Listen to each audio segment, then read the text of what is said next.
Hello प्यारे दोस्तों, आप सभी का एक बार फिर से स्वागत है आपके प्यारे से यूट्यूब चैनल प्रभान सक्सेस पाथ में, जिसमें हम आप सभी को आज नेक्स्ट टॉपिक लेकर आए हैं। आपको बताया जाएगा इसमें कि किसी भी संख्याओं का डिजिटल सम कैसे निकालते हैं और डिजिटल सम का उपयोग कहाँ होता है। तो देखिए, डिजिटल सम का जो उपयोग है वो हम सवाल में करते हैं। जैसे मान लीजिए कोई भी सवाल है, उसमें कैलकुलेशन हार्ड है, उसको हम जल्दी से कैलकुलेट कुछ ही सेकंडों में कैसे करें, उसी के लिए हम क्या करते हैं, डिजिटल सम का उपयोग करते हैं। तो देखिए, डिजिटल सम होता क्या है। तो ये जो हमारा डिजिटल है, लिखा गया है डिजिटल, तो ये डिजिटल जो है डिजिट और सम, ये दो शब्दों से मिलकर बना है। तो ये जो डिजिट है, डिजिट का मतलब होता है अंक, और उसके बाद ये जो सम है, सम का अर्थ होता है जोड़। ठीक, तो हम किसी भी संख्याओं को जोड़ेंगे, वही क्या होता है, हमारा डिजिटल सम। और देखिए, डिजिटल सम होता क्या है। तो डिजिटल सम हमारा जो है, वो डिजिटल सम की संख्याएं जो होती है वो क्या होती है, वो होती है हमारी 1, 2, 3, 4, 5, 6, 7, 8, 9 और 0। ये जो हमारी संख्याएं हैं, ये हमारी संख्याएं डिजिटल सम होती हैं। तो डिजिटल सम का मतलब है, जब तक हम उसको जोड़ जोड़ के एक ना आ जाए, तब तक, मतलब अगर लास्ट अंक एक ना बचे, वो ही हमारा डिजिटल सम होगा।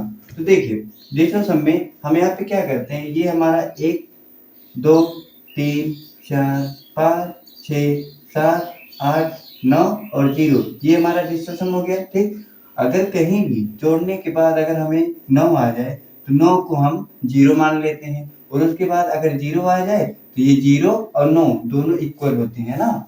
तो अगर आपको कहीं 9 दिखे जोड़ने में, तो उसको छोड़ देना है या फिर 0 मान लेना है, और 0 बाकी 0 तो रहेगा ही। और बाकी अगर हमारे जोड़ने पे इसमें से कोई भी संख्या आ जाए, तो वो हमारा क्या होगा, डिजिटल सम होगा। ठीक ना।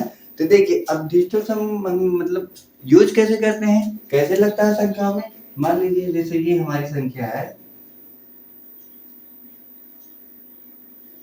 ये संख्या है हमारी। अब इस संख्या को हमें जोड़ना है। ठीक, हमें क्या करना है, डिजिटल सम। और डिजिटल सम हम कैसे लगाएंगे, देखिए यहाँ पे 2 है, अब इसमें कर देंगे ये 12, 12 है। अब यहाँ पे हम 12 में इसको जोड़ देंगे। ठीक है, ये 12 है, अब 12 को हम जोड़ देंगे। अब इसको इतनी बार जोड़ेंगे जब तक संख्या एक लास्ट में, मतलब सिर्फ एक ही अंक ना बचे। अब यहाँ पे देखिए 2 है, प्लस कर देंगे, एक में 2 जोड़ेंगे, कितना हो गया, 3। ठीक, उसके बाद यहाँ 2 है, 3, अब 2 में 3 जोड़ देंगे, कितना हो गया, 5। तो ये हमारा इतने का डिजिटल सम हो गया। ठीक ना। अब आपको ऐसे बता दिया जाए, कोई भी संख्या मान लीजिए, जैसे ये है 25, अब आपको बताना है 25 का डिजिटल सम होगा क्या। तो देखिए, अब 25 को हम किस तरीके से लिखेंगे, यहाँ पे ये 2 है, 2 लिख देंगे, और यहाँ पे ये 5 है। अब इसको जब हल करेंगे आगे, तो 2 में 5 जोड़ेंगे, कितना होगा, 7। ये हमारा 25 का डिजिटल सम हो गया। डिजिटल सम का मतलब ही कि लास्ट में जो अंक आए, वो एक ही अंक आए। ठीक है ना। तो वही हमारा क्या होता है, डिजिटल सम। चाहे हमारे 3 अंक की संख्या हो, 4 अंक की संख्या हो, कितने भी अंक की संख्या हो, उसको तब तक जोड़िए जब तक लास्ट में एक ही अंक ना बचे, वो हमारा वही है डिजिटल सम। ठीक ना। अब देखिए, मान लीजिए जैसे हमें कह दिया गया कि 235 का डिजिटल सम बताइए क्या होगा। अब देखिए, 235 का डिजिटल सम हमने बताया है, कोई भी अंक है या फिर कोई भी संख्या, उसको हम क्या करेंगे, जोड़ देंगे, वही हमारा डिजिटल सम है। और तब तक जोड़ेंगे जब तक लास्ट में एक ना बच जाए। ठीक ना। अब यहाँ पे देखिए 235 है, 235 को हमें क्या करना है, जोड़ना है। यहाँ पे 2, 3 और 5, अब इसको जोड़ देंगे। ठीक, उसके बाद 2 में 3 जोड़ेंगे, कितना हो गया, 2 में 3 जोड़ दिए, 5 हो गया, फिर प्लस कर दिए, यहाँ पे ये 5 बचा है, 5 उठा लिए। ठीक, उसके बाद अब देखिए 5 में 5 जोड़ेंगे, कितना होगा, 5 में 5 जोड़ दिया, आप बोलेंगे 10 होगा। ठीक ना। 5 में 5 जोड़ने के बाद आप कहे 10 होगा। अब देखिए, यहाँ तो जोड़ने के बाद अभी 2 अंक बचा है ना, तो ये हमारा डिजिटल सम नहीं होगा। अभी हम क्या करेंगे, इसको और जोड़ेंगे। तो यहाँ पे 1 में 0 को जोड़ देंगे। अब 1 में जब 0 को हमने जोड़ दिया, अब इसको जोड़ने के बाद क्या आया, हमारा 1, यहाँ पे 1 आ गया, यही हमारा क्या है, डिजिटल सम है। आशा करते हैं आप लोगों को समझ में आ रहा होगा। अगर आप लोगों को समझ में आ रहा है तो चैनल को सब्सक्राइब करें, वीडियो को लाइक करें और कमेंट करें। ठीक, उसके बाद आगे देखिए। अब यहाँ पे हमें मान लीजिए कोई भी संख्या है, 15 में 10 को हमें जोड़ना है, ये 25 के बराबर आ जाए। इसको हम कैसे जोड़ेंगे? तो 15 में 10 को जोड़ने के लिए हम क्या कहते हैं, हमने कहा डिजिटल सम के माध्यम से करना है आपको ना। यहाँ पे देखिए 15 है, यहाँ पे 1 प्लस 5 है, फिर यहाँ पे प्लस है 1 प्लस 0 कर दिए, ठीक। उसके बाद 5 में 1 जोड़ दिए, कितना हो गया 6, फिर प्लस 1 में 0 जोड़ दिए, कितना हो गया 1 हो गया, ठीक ना। अब इसको यहाँ पे 1 में 6 में 1 जोड़ देंगे, कितना हो गया, यहाँ पे ये 7 हो गया, ठीक। अब आप कहेंगे अभी तो बराबर नहीं आया, तो हम क्या करेंगे, इस तरफ भी डिजिटल सम लगाएंगे।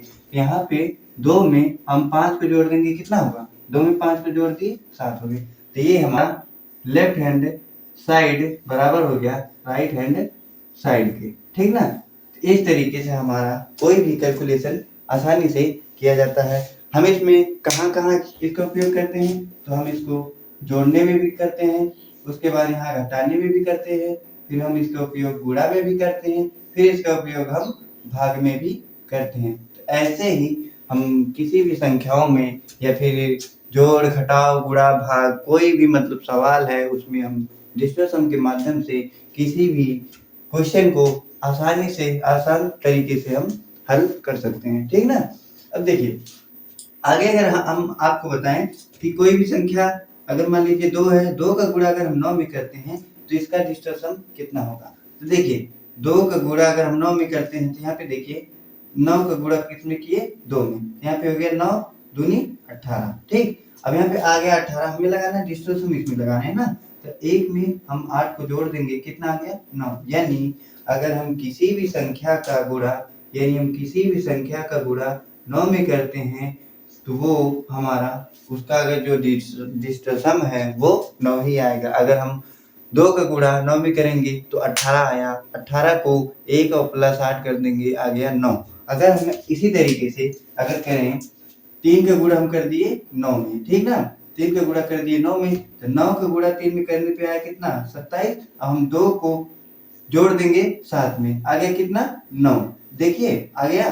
अब यहाँ पे हमने क्या बताया, किसी भी संख्या में अगर 9 का गुणा हम करते हैं, चाहे वो 2 अंक की संख्या हो, 3 अंक की संख्या हो, 4 अंक की संख्या हो, चाहे जितनी बड़ी संख्या हो, अगर हमने उसमें गुणा 9 से कर दिया तो उसका जो डिजिटल सम है वो 9 ही आएगा, ठीक ना। एक ये इम्पोर्टेंट पॉइंट है, इसको नोट कर लीजिए, ठीक। तो इसी तरीके से हम करते हैं, ठीक।